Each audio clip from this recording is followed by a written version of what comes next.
1999 ಮಾಡಲ್ ಅಂದ್ರೆ 1999ನೇ ಮಾಡಲ್ ಓಮಿನಿ ಕೂಡ ಇರುತ್ತೆ. ಏನ್ ಗುರು ಲೋ ಬಜೆಟ್ ಈಕೋ ಬೇಕಾ? 2010ನೇ ಮಾಡಲ್ 2018 2018ನೇ ಮಾಡಲ್ ಓಮಿನಿ ಕೂಡ ಇರುತ್ತೆ. ವೈಟ್ ಕಲರ್ ಓಮಿನಿ ಹುಡುಕ್ತಾ ಇದ್ರೆ 2008 2008ನೇ ಮಾಡಲ್ ಕೂಡ ಇರುತ್ತೆ.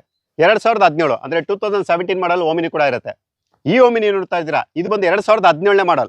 ಲೋ ಬಜೆಟ್ ಅಲ್ಲಿ ಓಮಿನಿ ಹುಡುಕ್ತಾ ಇದ್ರೆ 2006 ಮಾಡಲ್ ಕೂಡ ಇರುತ್ತೆ. ಮತ್ತೊಂದು ಲೋ ಬಜೆಟ್ ಓಮಿನಿ 2008ನೇ ಮಾಡಲ್.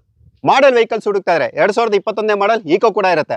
ಮತ್ತೊಂದು ಈಕೋ 2021ನೇ ಮಾಡಲ್. ಮತ್ತೊಂದು ಈಕೋ ಗುರು ಇದು ಕೂಡ 2010ನೇ ಮಾಡಲ್. ಲೋ ಬಜೆಟ್ ಓಮಿನಿ 2007ನೇ ಮಾಡಲ್. ಮತ್ತೊಂದು ಈಕೋ ಗುರು 2010ನೇ ಮಾಡಲ್. ಮಾಡಲ್ ಗಾಡಿ ಓಮಿನಿ 2017 2017ನೇ ಮಾಡಲ್. ಇಲ್ಲ ಕಡಿಮೆ ಮಾಡಲ್ ಬೇಕಾ? 2011ನೇ ಮಾಡಲ್. ಓಮಿನಿ ಮತ್ತು ಈಕೋ ಮೇಳ ಅಂತ ಹೇಳ್ಬೋದು. ಏನಕ್ಕಪ್ಪ ಅಂದ್ರೆ ಮೈಸೂರಲ್ಲಿರುವಂತಹ ಶ್ರೀರಾಮ್ ಆಟೋ ಮಾಲ್ ಅಲ್ಲಿ ಇದೇ ತಿಂಗಳ 31ನೇ ತಾರೀಕು ಆಗಸ್ಟ್ ಭಾನುವಾರದಂದು ದೊಡ್ಡ ಒಂದು ಹರಾಜ್ ಮೇಳ ಇರುತ್ತೆ. ನೀವು ನೋಡ್ತಾ ಇರ್ಬೋದು, ನಿಮ್ಗೆ ಯಾವ ಮಾಡಲ್ ಓಮಿನಿ ಬೇಕು, ಯಾವ ಮಾಡಲ್ ಈಕೋ ಬೇಕು, ಪ್ರತಿಯೊಂದು ಕೂಡ ಸಿಗುತ್ತೆ. All over Karnataka loan facility ಇರುತ್ತೆ. ನೀವು ಇಲ್ಲಿ ಹರಾಜಲ್ಲಿ ಪಾಲ್ಗೊಳ್ಳೋದಕ್ಕೆ 20,120 ರೂಪಾಯಿ ನೋಂದಣಿ ಶುಲ್ಕ ಇರುತ್ತೆ. ಒಂದ್ ವೇಳೆ ಹರಾಜಲ್ಲಿ ಈ ಗಾಡಿ ನಿಮ್ಮ ಬೆಲೆಗೆ ಬಂದಿಲ್ಲ ಅಂದಾಗ 20,000 ನಿಮಗೆ ರೀಫಂಡ್ ಕೂಡ ಇರುತ್ತೆ. ಜೊತೆಗೆ ನೀವು ಇಲ್ಲಿ ಹರಾಜಲ್ಲಿ ಪಾಲ್ಗೊಳ್ಳೋದಕ್ಕೆ ಆಧಾರ್ ಕಾರ್ಡ್, ಪ್ಯಾನ್ ಕಾರ್ಡ್ ಕೂಡ ಕಡ್ಡಾಯವಾಗಿರುತ್ತೆ.